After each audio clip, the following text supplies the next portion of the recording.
নমস্কার বন্ধুরা, আমি একটা নতুন ব্লগ নিয়ে আপনাদের কাছে চলে এসেছি। আপনাদেরই বন্ধু করবী পাত্র।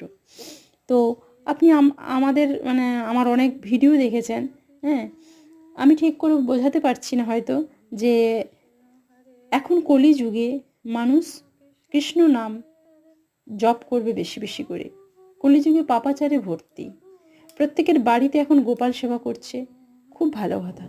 কিন্তু এই যে ভিডিওগুলো দেখি, ভিডিওতে যে অশ্লীল অসভ্য যে ভিডিও থাকে, সেই ভিডিওগুলো তাদের যারা বানাচ্ছে তাদের যে মন মানসিকতা কোন ধরনের, তাদের যে রুচিটা কোন দিকে যাচ্ছে। তাই বলছি, আপনারা যতটা পারবেন ভগবানের নাম করুন, তাহলে এই কলিযুগে আপনাদের মঙ্গল হবে। আপনারা এই পাপাচার থেকে মুক্ত হতে পারবেন। ভজন করুন, ঠাকুরের নাম নিন।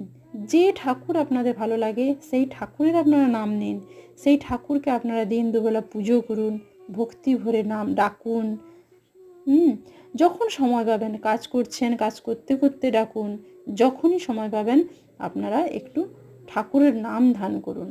তবে মনে রাখবেন যে ঢং করে ঠাকুরের নাম না করার দরকার নেই।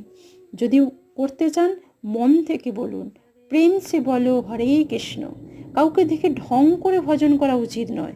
সেবা করে অর্চনা করে যে ফল পাওয়া যায় না, শাস্ত্রগ্রন্থ অধ্যয়ন করে যে ফল পাওয়া যায় না, দেব পূজা করে যে ফল পাওয়া যায় না, একমাত্র মহৎ পুরুষের সেবা করে তাদের চরণের ধুলোতে ফল পাওয়া যাবে। তো আপনি একজন মহৎ পুরুষ, মহৎ যে আপনার চোখে, তার সেবা করুন। সেই সেবাতেই আপনি ভগবানের দর্শন পাবেন। ভগবান আপনাকে দর্শন দেবে, একদম মানুষের মতো এসে দর্শন দেবে না। আপনি দেখবেন, ডাকবেন, উপলব্ধি করবেন, বিশ্বাস করুন। আপনি মনের মধ্যে বিশ্বাস রেখে ভগবানকে ডাকুন, দেখবেন অবশ্যই দেখা পাবেন, অবশ্যই দেখা পাবেন।